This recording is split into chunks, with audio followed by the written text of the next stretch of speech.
তোমার জীবনে যার ঠিক যেখানে যতটা স্থান, মাঝে মাঝে সেই স্থানটা পরিবর্তন করো ঠিক এইভাবে। যাকে একটু বেশি ভালোবাসো তাকে একটু কম ভালোবাসো, যাকে কম ভালোবাসো তাকে একটু বেশি ভালোবাসা দাও। এইভাবে ভালোবাসাটা ব্যালেন্স করো। আর তা না হলে ঠিক আমার এরকম দুধ ওথলানোর মতো সম্পর্কগুলো এভাবে উথলে যাবে, আর তখন তুমি সামলাতে পারবে না। সকালবেলাটা একটু আড্ডা দিয়ে না নিলে সারাদিন আর এই সুযোগ পাওয়া যাবে না, কারণ আমরা জীবনে এতটা ব্যস্ত যে সারাদিন একটু গল্প করার সময় পাওয়া যায় না। আর যেটুকু সময় পাওয়া যায় সেটুকু সময় হয়তো ফোন ঘেঁটে বা মুভি দেখে কেটে যায়। আচ্ছা যাই হোক, আজকে তোমাদেরকে দেখাবো নতুন একটা গরিবের রেসিপি। আগের দিন দেখিয়েছিলাম বেঁচে যাওয়া রুটি দিয়ে, আজকে দেখাচ্ছি বেঁচে যাওয়া ভাত দিয়ে।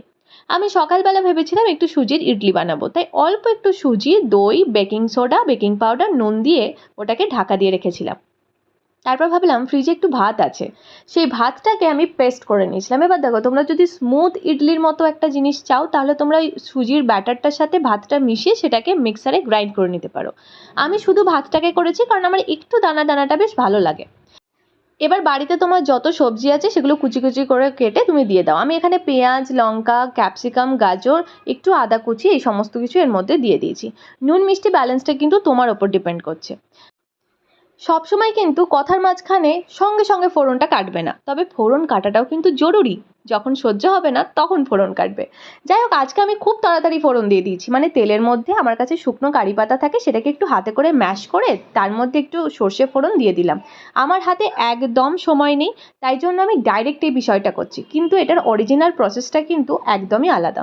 তোমাদের কাছে ইডলি মেকার থাকলে তার মধ্যে একটু অয়েল ব্রাশ করে এই ব্যাটারটা দিয়ে ভাপিয়ে ইডলিগুলোকে বানিয়ে নেবে, ঠিক এইভাবে এইরকমভাবে ইডলি মেকারটার মধ্যে।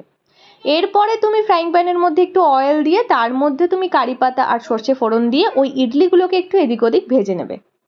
এটা হচ্ছে অরিজিনাল প্রসেস, বাট আমার কাছে একদমই সময় ছিল না। দেখো কি সুন্দর উঠে চলে এসছে, খুব বেশি অয়েলও আমি ইউজ করিনি। আর এটা আমি দুটো ফ্রাইং প্যান এবং কড়াই দুটোতে বানিয়ে নিয়েছিলাম তাড়াহুড়োর জন্য। আর এটা তোমাদেরকে আমি তেল ছাড়া দেখাচ্ছি, দেখো আমি কিন্তু তেল দিইনি, বাট স্টিল এটা কত সুন্দর উঠে চলে আসবে, কোনো রকম তোমাকে স্ট্রাগলই করতে হবে না। তাহলে তোমরা অবশ্যই জানিও তোমাদের কীরকম লাগলো আমার গরিবের রেসিপি। এসব বাঁচা কুচা জিনিস দিয়ে আমি এইভাবেই জীবন কাটিয়ে দিচ্ছি। গরিব মানুষ কি করব। অভিষেক কিন্তু অফিস যায়, মারপিট করতে যায় না, বাট স্টিল আমাকে ওর হাতটা এইভাবে গুটিয়ে দিতে হয় ডেলি। এটা আমার রোজকার কাজ হয়ে গেছে। ঠিক আছে, চলো এখন আসছি, টাটা। আসছি নেক্সট ব্লগ নিয়ে। এরপর কি করছি সেটা জানতে পারবে বিকেলবেলা 5টার সময়। এখন চলি, টাটা।